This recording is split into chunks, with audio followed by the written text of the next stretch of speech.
Hello, people. Finished a book last night. Kindred Neanderthal Life, Love, Death, and Art. This is a book that covers everything up to the year 2020 that we have collectively learned about Neanderthals. And please forgive me if I every once in a while say Neanderthal, because I know that's a mispronunciation, but my mind seems to naturally do that, mispronounce things. It's a very good book. And I think I've mentioned before that when I was a younger man in my 20s, early 30s, that was my time for natural history and paleoanthropology. That's what I like to read. But I found this book at Books A Million down here in Florida. I had bought 3 of them. That's the last of the 3. So we're actually going to the bookstore today. I have started something in the meantime. But this is a really good book. Very interesting. The author's name is Rebecca Wragg. W-R-A-G-G. So I don't know how you pronounce that. But a good author. And right on page 7, I found something that I really liked. She understands what it means to read something like this. And that was the introduction. Where the hell is it here? Oh, I gotta find this. You know what, I'm not going to waste time looking for this. What it is she writes, I find that lists of names get forgotten. So she gives me the names of researchers from the 1800s and the 1900s and the 20th century. But after that, after there's this profusion of people studying Neanderthal, she's not going to give me the names, because you're going to fucking forget those names anyway, and I thought that was fantastic. There's a little bit of reading for me to do here. Page 55.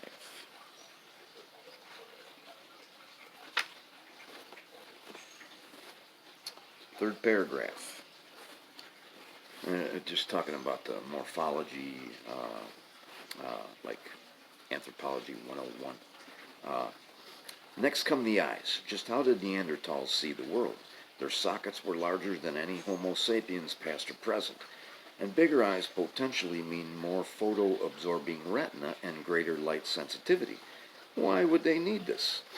Assuming Neanderthal heartlands lay in western Eurasia, this region is at a much higher latitude than most of the African continent, dealing with less light and especially dim winters.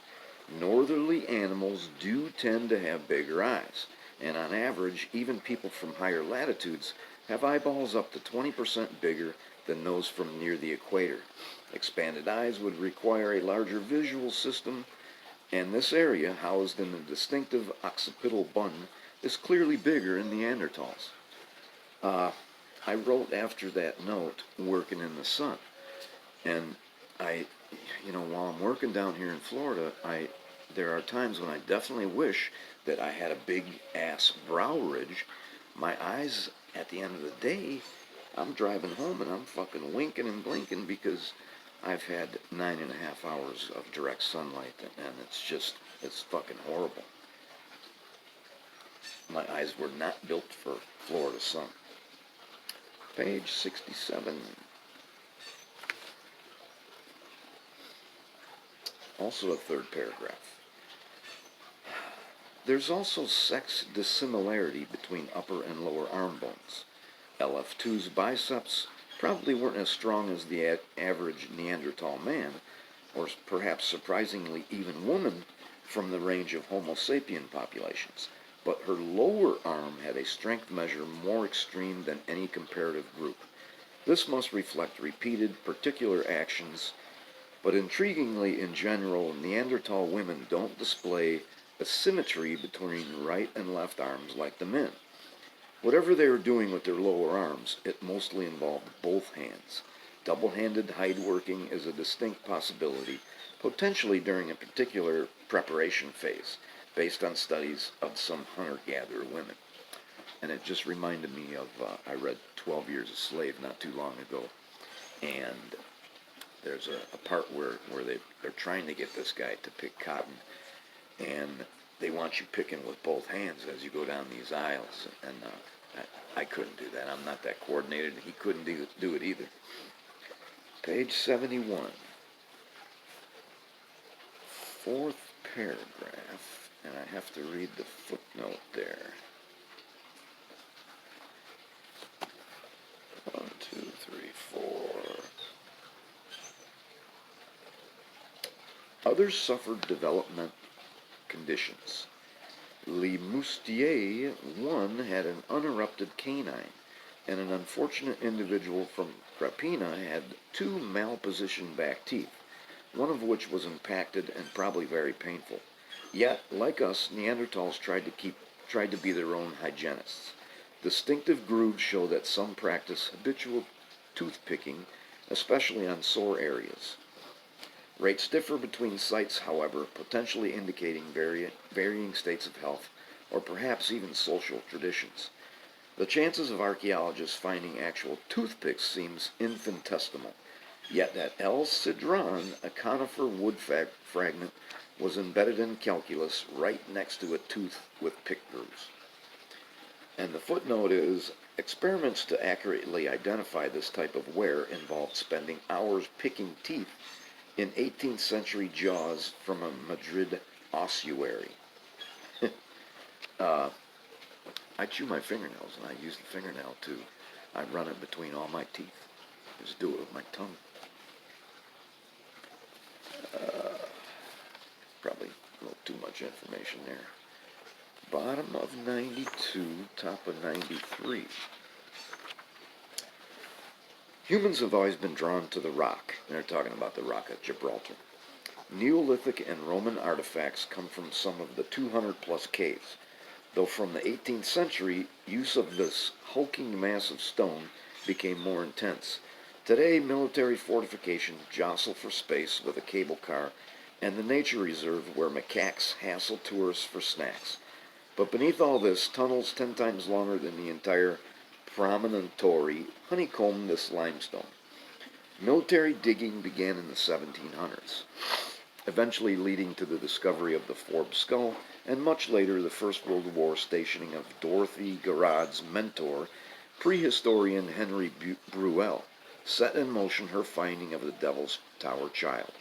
But it wasn't until the 1980s that the large caves further along the cliffs were investigating, revealing what life on the Costa del Neanderthal was like. And I guess I picked out that paragraph because I have read a book titled Gibraltar, and it's all about the British trying to hold on to the rock at the same time that the American Revolutionary War is going on, and they're doing a lot of tunneling.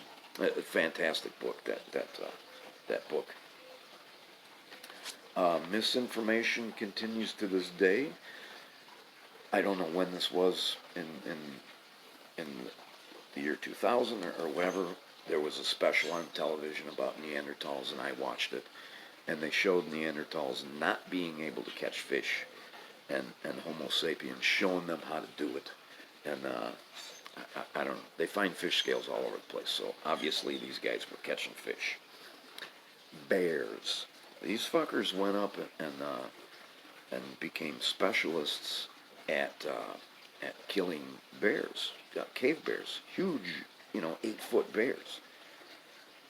And then at the end of the book, they talk about, they find the bones of these bears, but mostly they find the skulls of these bears back in the caves, where they carried the skull back. They butchered the bear somewhere else. And maybe they were doing it like trophy hunters. Maybe this was some kind of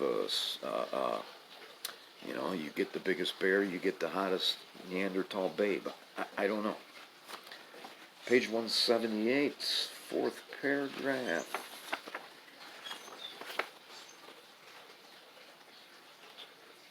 I'm getting bit by bugs here. they're getting through because we had a storm down here, and some of the screens in our lanai are no longer there. I don't know, the no-see-ums get through the screen anyway. Despite advances in identifying hearths, Neanderthal pyrotechnical skills remain hotly contested. Nobody today denies they use fire, as hominins have for over 1,000,000 years, and hearths undeniably become more common through the course of the Middle Paleolithic. From about 120,000 years ago, fire was obviously part of everyday life. But the question of whether Neanderthals simply scavenged it or could produce it, perhaps surprisingly, is still debated. I'm not a paleoanthropologist, but I say that they could probably were able to produce it. How that would show up in the fossil record, I don't know. 245. Make a little jump here.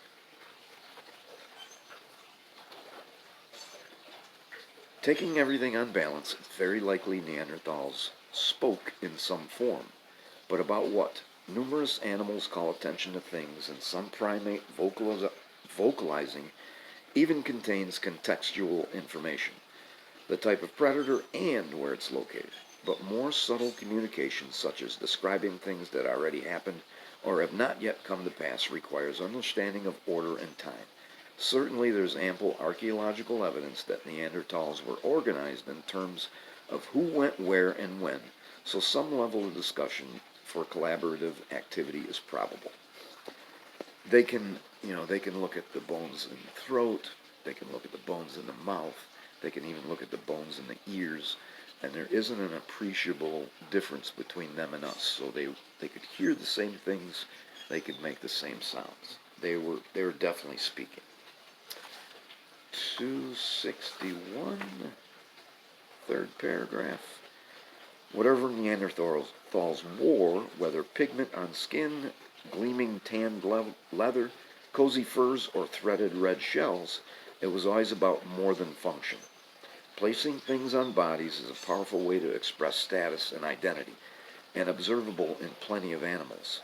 Apes will sometimes drape themselves with things, and in particular chimpanzees like to carry parts of their prey, leading to an observation of a wild individual sporting a knotted strip of monkey skin around its neck, complete with tail. The knot might have been accidental, but the wearing wasn't.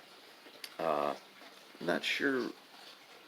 She does this throughout the book, comparing Neanderthals to great apes. I guess we do that with humans too. Third paragraph, 296, and I wrote, I was waiting after that, because there's something that I was misinformed about, and this book cleared it up. You may have heard of the massive Shanidar rock shelter in Iraqi Kurdistan, for claims that one skeleton was accompanied by funeral bouquets. That theory is now regarded as unlikely. The pollen was probably naturally accumulated, but Shanidar is still remarkable because it produced parts from at least 11 Neanderthals, many obviously originally whole skeletons. 10 came from excavations between 1953 and 1960, while fieldwork over the past few years has uncovered another individual. Yes, I remember hearing about that. It was claimed that the Neanderthals threw flowers into the grave, and that has now sort of been debunked. Second paragraph, 323.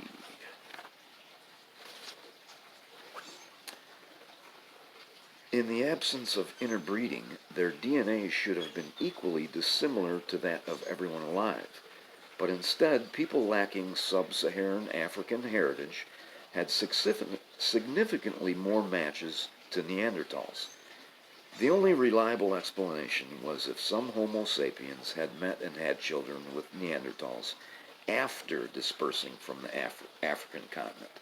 So that's why, white people and Asians have this little 2.5% of Neanderthal DNA, and sub-Saharan Africans don't, unless some Eurasians had turned around and gone back to sub-Saharan Africa and had sex and children with those people, then they got it.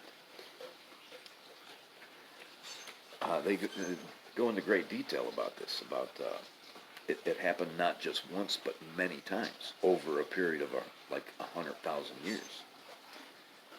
327, first paragraph. Taken together, there are at least 3 and potentially 6 periods since 200,000 years ago when Neanderthals made babies with us. That all this has been discovered in under a decade from so few fossils strongly implies that contact and hybridizing happened a lot more often than we'll probably ever know. And of course, all this was discovered because they've actually sequenced Neanderthal DNA, and they've sequenced our DNA. And this is the last one, third paragraph, 328. There is no unambiguous evidence of how sexual encounters happened, only their consequences.